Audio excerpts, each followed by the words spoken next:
Telangana deputy CM బట్టి విక్రమార్క మీడియాతో మాట్లాడుతున్నారు. లైవ్ లో చూద్దాం. ఈ దేశంలో జరగకుండా చూడాలనేటువంటి ఒక పెద్ద కుట్ర ఈరోజు దేశంలో జరుగుతుంది. ఆ కుట్రలో భాగమే ఈరోజు ఈడీ ద్వారా పెట్టినటువంటి కేసు. అంతేకాదు మల్లికార్జున ఖర్గే గారు ఇంకొక పిలుపు కూడా ఇచ్చారు. దేశవ్యాప్తంగా ఈవీ మిషన్ కాదు బ్యాలెట్ పేపర్ కావాలని అడిగారు. ఈ దేశంలో బ్యాలెట్ పేపర్ లేకుండా ఈవీ మిషన్ల ద్వారా మీరు చేస్తున్నటువంటి దురావతం వల్ల దేశంలో ఉన్నటువంటి సామాన్యులందరూ కూడా ప్రజాస్వామ్యం మీద నమ్మకం పోతుంది. నమ్మకం కలిగించాల్సిన బాధ్యత ఈ ప్రజాస్వామ్య దేశంగా మనందరిపైన ఉంది. కాబట్టి తిరిగి పేపర్ బ్యాలెట్ తీసుకోండి అని పిలిపించారు. మూడో కార్యక్రమం గుజరాత్ రాష్ట్రానికి వస్తున్నాం, కాసుకో నరేంద్ర మోడీ అని రాహుల్ గాంధీ గారు అక్కడ వ్యాఖ్యలు వేశారు.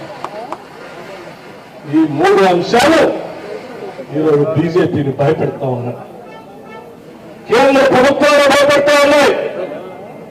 ఆ భయానికే ఇటు గాంధీ కుటుంబం పైన ఇటువంటి తప్పుడు కేసులు పెట్టి వాళ్ళు అక్కడ భయపెట్టి కూర్చోబెడితే దేశంలో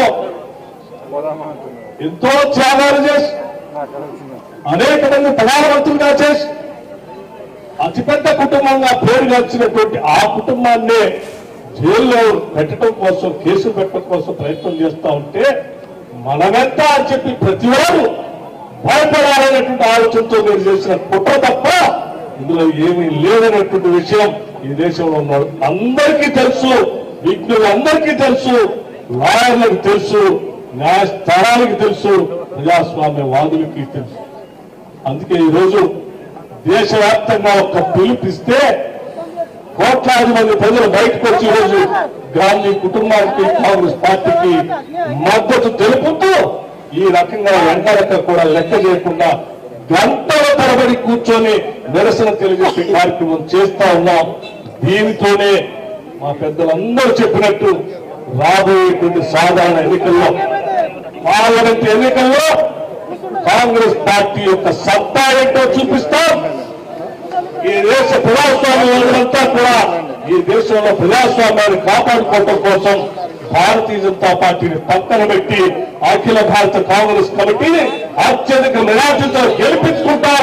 ఇటువంటి తప్పుడు కేసులు పెట్టేటువంటి సంస్థల వ్యవస్థలు అన్నింటినీ కూడా కట్టడి చేసి ప్రజాస్వామ్యం కోసం పనిచేసేటువంటి వ్యవస్థలుగా మారుస్తామని కూడా ఈ సందర్భంగా మనం చేస్తూ మీరందరికీ ఒకటే విజ్ఞప్తి చేస్తా ఉన్నాం. ఆనాడు ఈ దేశం కోసం కాంగ్రెస్ పార్టీ ఏ రకంగా అయితే నిలబడిందో, ఆనాడు గాంధీ కుటుంబం యావత్తు కూడా ఈ దేశం కోసం త్యాగాలు ఏ రకంగా చేసిందో మనందరం గమనంలో తీసుకొని ఈ దేశం కోసం, కాంగ్రెస్ పార్టీ కోసం, గాంధీ కుటుంబం కోసం నిలబడాలని చెప్పి అందరికీ నేను సవినయంగా మనవి చేయడం ఒకటే కాదు, మనందరం ఏకకంఠంతో కాంగ్రెస్ పార్టీ పక్షాన నిలబడతాం. రాహుల్ గాంధీ గారు మీరు పోరాటం చేయండి, మీ వెనక మీరందరూ ఉన్నారు, ప్రజానికం మీ వెనక ఉన్నారనేటువంటి సందేశం ఇవ్వటం కోసమే ఈ రోజు ఈ సమావేశం పెట్టారు తప్ప మీకు భయపడడం కాదు, లేకపోతే ఈ కేసుతో ఏదో అవుతుందని కాదనేది మాత్రం చాలా స్పష్టంగా చెప్తూ ముగిస్తా ఉన్నాను. సాయి కుమార్ గారు వందనపు మొత్తం చేస్తారు. అంతకుముందు స్లోగన్ మా ఇన్ఛార్జ్ సెక్రటరీ గారు స్లోగన్.